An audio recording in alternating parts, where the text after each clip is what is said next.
Updates at pinakahuling mga usapin sa mundo ng palakasan. Atin ang pakinggan dito sa Ang Pilipinas Ngayon. Magandang araw.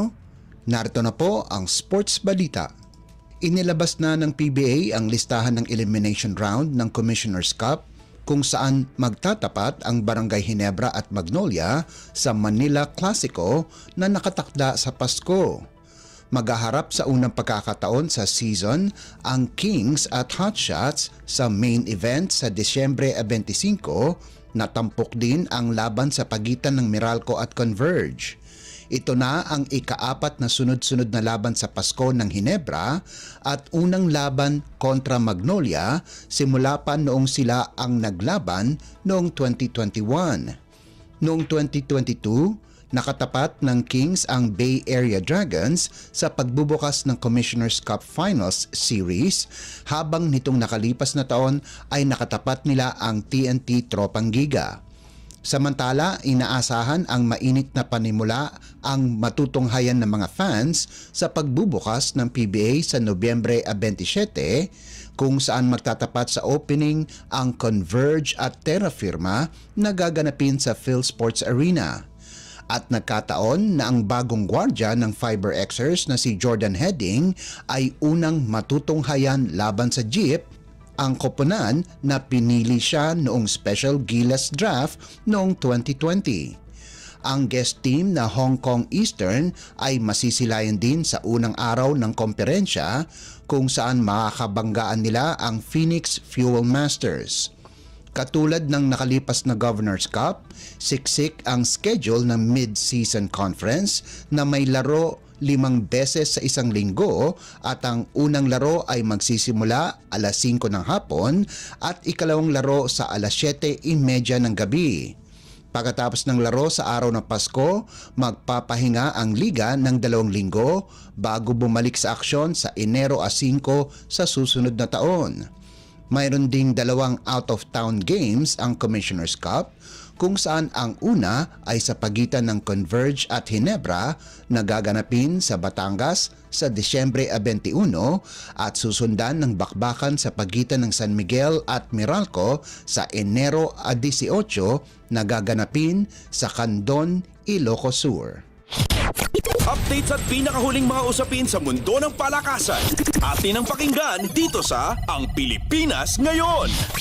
Nakahanda na ang NCAA Season 100 Final 4 round, kung saan makakatapat ng top-seeded Mapua University, ang host Lyceum of the Philippines University, at ang second seed na De La Salle College of St. Benilde laban sa reigning champion San Beda University. At bago magsimula ang bakbakan, balikan natin ang mga individual na nagpakita ng kanilang kakayahan sa elimination round.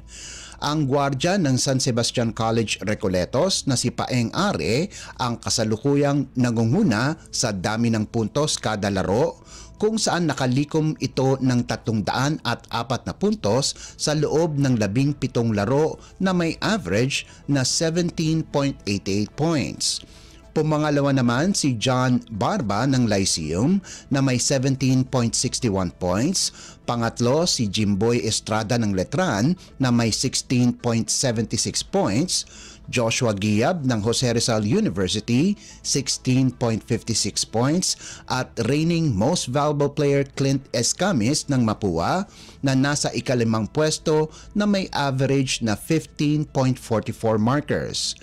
Ang contender para sa most valuable player na si Allen Liwag ng Benilde ang nangunguna pa din sa rebounds, pagkaraang makakolekta ng 203 boards sa loob ng 18 laban, kung saan nag-average ito ng 11.28 rebounds kada laro. Wala ng player ang nakalapit kay Liwag, at 8.89 rebounds per game ang sumusunod na nagmula kay Tristan Felebrico ng San Sebastian, habang pumangatlo si Jimboy Estrada ng Letran na may 7.53 rebounds kada laro.